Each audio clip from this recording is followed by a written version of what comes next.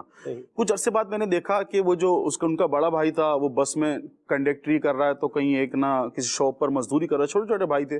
میں نے پوچھا کیا ہوا؟ انہوں نے کہا کہ میرے والد صاحب جو نا وہ رات کو جاب سے واپسی آ رہے تھے, تو ایک چھوٹا بچہ, اس کی عمر 18 سال نہیں تھی, تو وہ گاڑی لے کر روڈ پہ آیا اور ان کے والد صاحب کو ہٹ کیا اور ان کا انتقال ہو گیا. اب یہ ذرا سی ایک والدین کی غفلت کہ چھوٹے بچے کو گاڑی دی اور بچہ روڈ پہ لے کر نکلا, جس کو گاڑی مطلب اس کو چلانا اس کو تو حق ہی حاصل نہیں ہے, ابھی پوری عمر نہیں ہوئی کہ وہ گاڑی لے کر روڈ پہ نکلے. پوری فیملی روڈ پر آ گئی, پوری فیملی روڈ پر آ گئی. اب کوئی بچہ جو نا ٹائر پنچر کی دکان پہ کام کر رہا ہے, تو اب گھر تو ان کو لے کر چلنا ہے نا. واحد کفیل والد صاحب تھے اور ان کا انتقال ہو گیا. یوں بھی بڑی غفلت دیکھی جائے تو غفلت تو نقصان دہ ہی ہے نا, غفلت سے تو نقصان ہی ہونا, فائدہ کوئی ہونا نہیں ہے. درست فرمایا آپ نے. اور یہ جو آپ نے بات کی ہے بڑی دردناک بات ہے. ابھی آپ نے بتایا کہ کسی ہٹ کر دیا, اور اس طرح سے ماں باپ بعض کا جن کے پاس گاڑیاں ہیں, 4 ویل ہیں, کاریں ہیں, تو وہ اپنے بچے کو وہ اسٹیئرنگ کے اوپر جو ہے نا وہ بٹھاتے ہیں, اور پھر بچہ جب اسٹیئرنگ ہلاتا ہے تو بڑے خوش ہو رہے ہوتے ہیں, واہ بھی کیا بات ہے, گاڑی چلانی آ گئی, گاڑی چلانی بچے نے, گاڑی چلانی بچے کو آ رہی ہے. ہمارا بچہ تو ابھی سے سمجھدار ہے, اور مہربانی کریں, کرنے والے کام کریں, جو کرنے کا ہے وہ کریں. آپ کو آگے کھڑا کر کے یا کہیں پر بھی آپ بھی ایک گاڑی پر بیٹھیں, پچھلی گاڑی بچے کے حوالے کر دیں, لگ پتہ جائے گا کیسے ہوتا ہے. یہ کوئی بھی نہیں چاہے گا کہ ہم ایسے انٹرینڈ بچے کے ساتھ جو ہے نا وہ سفر کریں. آپ ہائی وے کے اوپر یا کہیں بھی جا رہے ہیں, جو کام ہے ایک تو وہ سیکھ کر کیا جائے. طریقے ڈرائیونگ ہے, ڈرائیونگ کے معاملے میں یہ ہمارا ایک من حیث القوم اگر دیکھا جائے تو یہ ہماری ایک یہ خامی ہے ہماری کہ ڈرائیونگ سیکھنے والے لوگ غلام الیاس بھائی کم ہیں. ایسا ہی, اور بس گاڑی آ گئی ہے تو ڈرائیونگ بھی آ جائے گی, یہ تعداد زیادہ ہے. ایسا ہی. اور یہ بھی ایک تعداد ہے کہ جب تک کوئی ایکسیڈنٹ نہیں کرے گا تو مطلب کیا ہے کہ یہ ابھی تک پکا ڈرائیور نہیں بنا. اللہ کی پناہ ہے. یہ سوچ پتہ نہیں ہماری کیوں اس طرح کی سوچ بن رہی ہے, نیگیٹو سوچ بن رہی ہے. تو سیکھ کر کام کریں, طریقے کے ساتھ کریں, سلیقے کے ساتھ کریں, اور قانون کے مطابق کریں. قانون کے مطابق کریں. یہ بڑی اہم بات میں عرض کر رہا ہوں, قانون کے مطابق کریں. چھوٹے بچوں کو گاڑیاں دے دینا, یہ جاؤ دودھ لے آؤ, دہی لے آؤ, صبح ناشتہ لے آؤ, یہ کر دو وہ کر دو, تو اس کے بھی بڑے جو ہے نقصانات ہو سکتے ہیں. تو اللہ تبارک و تعالیٰ ہمیں عافیت عطا فرمائے. جو خود کرنے کا کام ہے بندے کو خود کرنا چاہیے, اور بچوں کو بالخصوص موٹر سائیکل حوالے کرنے کے حوالے سے ماں باپ کو احتیاط کرنی چاہیے. ہم نے ایسے لوگ بھی راشد بھائی موٹر سائیکل جاتے دیکھے ہیں, بچے ایسے کہ جن کے پاؤں زمین پہ ہی نہیں لگ رہے, اور بچہ کیا کر رہا ہے, وہ بائک چلا موٹر سائیکل چلا رہا ہے. وہ تو بعض اوقات اپنے تو یا اللہ خیر یا اللہ خیر کہہ کے جو ہے نا وہ سفر کر رہے ہوتے ہیں, روڈ پہ نکلے ہوئے ہیں اور موٹر سائیکل والوں کا حال دیکھ رہے ہیں, اور دل میں کیا کہہ رہے ہیں, یا اللہ خیر یا اللہ خیر, اللہ خیر سے کرے یہ اپنے گھر کو پہنچ جائے اور ان کے شر سے دوسرے بھی بچ جائیں. تو اس نے نقصان اٹھانا ہے, لیکن اپنے ساتھ پھر وہ کئی لوگوں کو نقصان ساتھ میں پہنچاتا ہے. غفلت چاہے وہ دینی ہو یا دنیاوی ہو, نقصان اس سے ہونا ہی. گویا کہ ہم یہ دیکھ لیں تو یہ دنیاوی مثال ہے غفلت کی, کہ بندہ اصولوں کو فالو نہ کرے اور جو ایک کام سیکھ کر اسے کرنا چاہیے وہ نہیں کر رہا. مزاج کا اور سوچ کا بڑا مسئلہ ہے غلام الیاس بھائی. جہاں پر ہمیں پتا ہے کہ ہمیں یہ کام کرنا ہے وہاں ہم نے وہی کام کرنا ہے. یعنی ہم نے لوگوں کو دیکھا ہے, یعنی یہاں اپنے ملک میں ایئرپورٹ پر بھی دیکھا ہے اور اپنے ملک کے باہر ایئرپورٹ پر بھی جو ہے وہ دیکھا ہے. تو بالکل صورتحال کیا ہوتی ہے, تبدیل ہوتی ہے. تو یہ ہمارا پیارا ملک پاکستان ہے, تو اس کو ہم نے بہترین بنانا ہے. تو جو رولز ہیں, جو اصول ہیں, جو ضابطے ہیں, جو قاعدے ہیں, جو قانون ہیں, ان پر کیا کرنا ہے, عمل کرنا ہے, پورا کرنا ہے. اسی طرح ایک جگہ پر یہ ابھی یہ سفر کی میں آپ کو بات بتاؤں, سفر مدینہ کی. تو آپ جب ایئرپورٹ پر جاتے ہیں تو انہوں نے ایک وہ پٹی سی لگائی ہوتی ہے, رستہ یعنی بنایا ہوتا ہے رش کو کور کرنے کے لیے. وہ ان کا طریقہ کار, یعنی وہ زگ زیگ ہوتا ہے, تو کیا ہوتا ہے کہ رش جو ہے وہ کور ہو جاتا ہے. ادھر کسی نے کیا کیا, اچھا وہ ہوتا مینول سسٹم ہی ہے کہ آپ وہ اس کو اگر اس کو نکالیں گے, اس پٹی کو نکالیں گے تو آپ اس کو کراس بھی کر سکتے ہیں, نیچے سے بھی جا سکتے ہیں اور اس کو نکال کے جا کے دوسری طرف سے کر دیں. تو یوں ہی کیا ایک بندے نے جو ہے نا وہ یوں ہی کیا اور اس کے بعد وہ جو پٹی سے نا اس کو وہ لگا رہے تھے اور اس کے اوپر زور زور سے ہاتھ مارتے اور مجھے لگ رہا تھا کہ یہ کیا ہو جائے گی، یہ توڑ دیں گے۔ میں نے کہا آپ مہربانی فرمائیں۔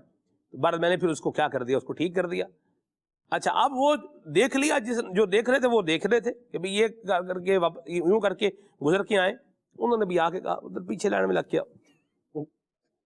تو یہ بھی کام جو ہے وہ ہو جاتا ہے۔ تو بہرحال بندے کو چاہیے کہ رول فالو کرے، طریقے سلیقے کے مطابق چلے، غفلت سے اپنے آپ کو بچائے، اور بندے کو چاہیے جلدی ہی کرنے تو نیکیاں بندہ کرنے کی طرف اپنا جو ہے وہ قدم بڑھائے، قدم یہاں جو ہے وہ چلائے کہ نیکیاں کرنے والا بن جائے، اور وہ کام کرے جس سے اس کی عزت کی حفاظت رہے اور اس کی صحت کی حفاظت رہے، اس کی جان کی بھی حفاظت رہے اور دوسروں کی بھی کیا رہے، حفاظت رہے۔ آگے چلتے ہیں، کال لیتے ہیں۔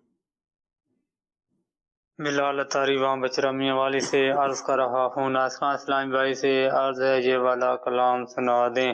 سرور کہوں کہ مالک و مولا کہوں تجھے۔ مرحبا، ماشاءاللہ جی۔ عاقب رضا قصور سے ماشاء اللہ سلسلہ کھلے آنکھ صلی اللہ کہتے کہتے بہت ہی پیارا ہے۔ میں نعت خواہ اسلام بھائی سے یہ عرض ہے کہ مجھے یہ والا کلام ضرور سنا دیجیے۔ کرے چارہ سازی۔ یا مرحبا، ماشاءاللہ جی۔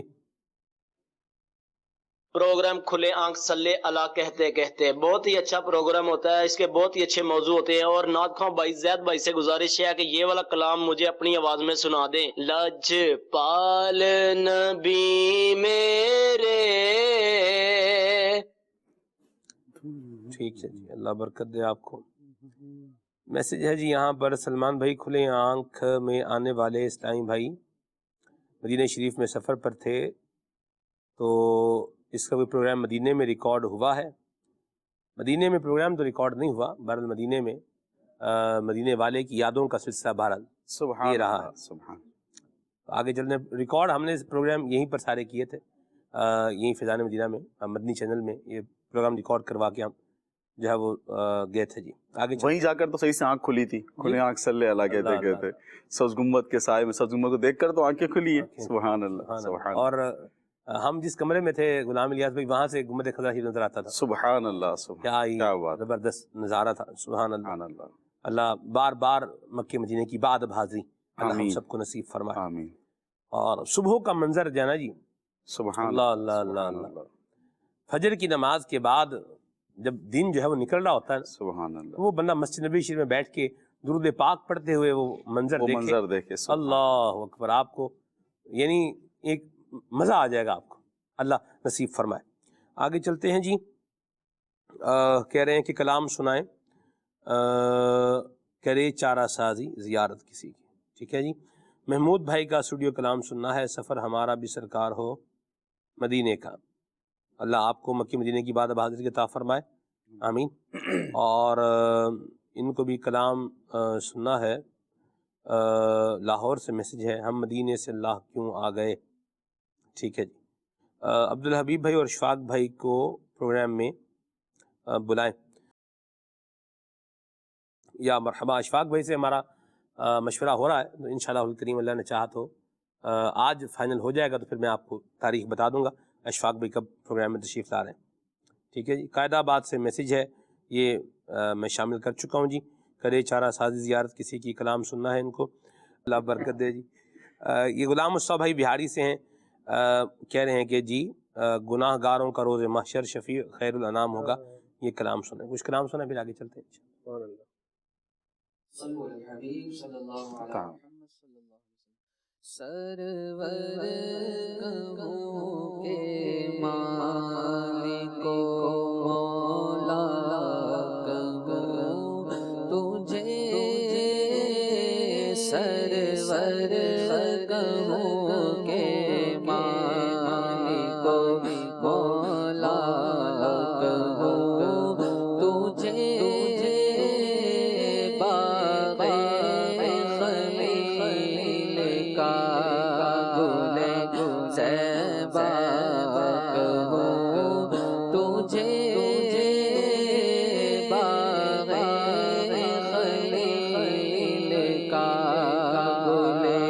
زیبا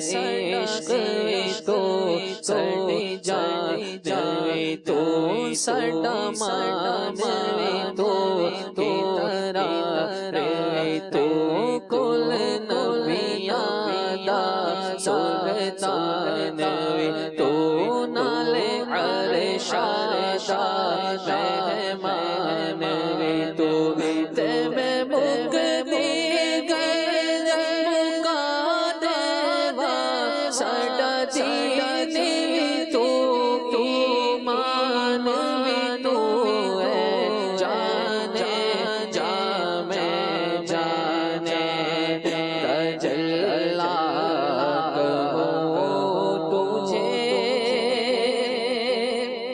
تیرے تو سے ہے بری تیرے تو تنہی سے ہے بری حیران ہو میرے شاہ میں حیران ہو میرے شاہ میں کیا کیا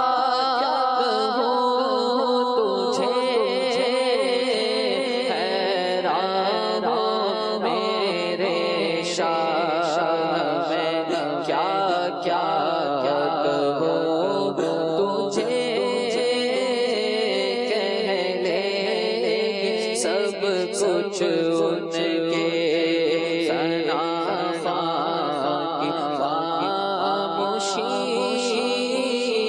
چپ ہو رہا ہے کہ میں کیا کیا کہوں تجھے لیکن رضا سے ختم سخن اس پہ کر دیا میرے رضا سے ختم سخن اس پہ کر دیا خالق کا بندہ خلق کا آقا کہو تجھے خالق کا بندہ خلق کا آقا کہو تجھے سرور کہو کہ مالک مولا کہو تجھے باغ خلیل کا گل زیبا کہو تجھے لجپال نبی میرے